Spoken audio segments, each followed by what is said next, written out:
அண்மைச் செய்தி. நெல்லை திசையன்விளை அருகே எரிந்த நிலையில் நின்ற காரில் 4 சடலங்கள் மீட்கப்பட்ட விவகாரத்தில் தடயவியல் துறை தற்போது ஆய்வு மேற்கொண்டு வருகிறது. அண்மை தகவலாக இதனை நாம் பார்த்து வருகிறோம். சம்பவம் நடைபெற்ற பகுதியிலும் எரிந்த நிலையில் உள்ள காரிலும் தடயவியல் துறையினர் ஆய்வு மேற்கொண்டு வருகின்றனர். சம்பவம் நடைபெற்ற பகுதியிலும் எரிந்த நிலையில் உள்ள காரிலும் தடயவியல் துறையினர் தற்போது ஆய்வு மேற்கொண்டு வருகின்றனர்.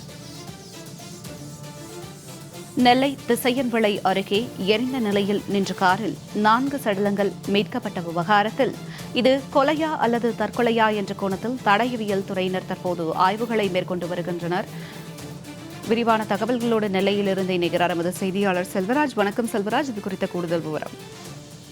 நிச்சயமா ஜனனி, நெல்லை மாவட்டம் திசையன்விளை அருகே எரிந்த நிலையில் ஒரு காரில் இருந்து 4 சடலங்கள் மீட்கப்பட்டுள்ளது. இந்த கார் திசையன்விளை எரிந்த நிலையில் கண்டுபிடிக்கப்பட்டுள்ளது. அருகே 2 லிட்டர் பிளாஸ்டிக் கேன் 2 மற்றும் 1 லிட்டர் தண்ணீர் கேன், அதே போல ஒரு மது பாட்டில் கிடந்துள்ளது.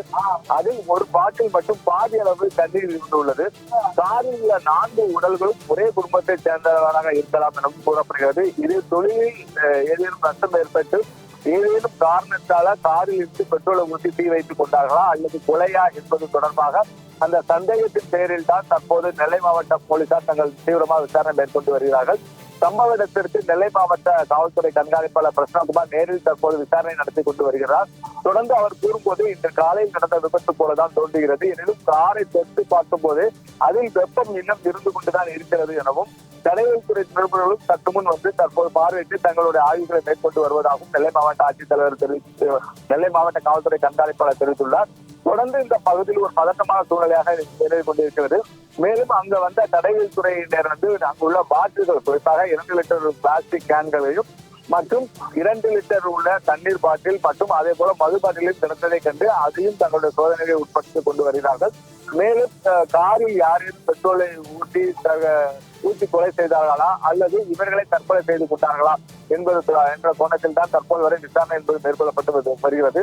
இந்த விசாரணையில் பல்வேறு திடுக்கிடும் தகவல் என்பது வெளியாகும் என கூறப்படுகிறது. ஏனென்றால் இவர்கள் யார், எந்த பகுதியை சேர்ந்தவர்கள் என்பது தொடர்பாக இதுவரை அதற்கான தகவல் தெரியவில்லை. மேலும் நாங்குநேரி திசையன்விளை சாலையில் உள்ள சிசிடிவி கேமராவை தற்போது ஆய்வுகளை மேற்கொண்டு வருகிறார்கள். ஏனால் இந்த கார் எங்கே இருந்து வந்தது, எப்படி இந்த காட்டு பகுதிகளுக்கு, குறிப்பாக அந்த காட்டு பகுதிக்கு சென்றது என்பது தொடர்பாகவும் தங்கள் விசாரணை என்பது மேற்கொள்ளப்பட்டு வருவதாகவும் நெல்லை மாவட்ட காவல்துறை கண்காணிப்பாளர் தெரிவித்துள்ளார். தொடர்ந்து அந்த பகுதியில் ஒரு பதட்டமான சூழ்நிலையாக நிலவி கொண்டிருப்பதன் காரணமாக அந்த பலத்த போலீஸ் பாதுகாப்பு போடப்பட்டுள்ளது. தங்களுடைய விரிவான தகவலுக்கு நன்றி செல்வராஜ்.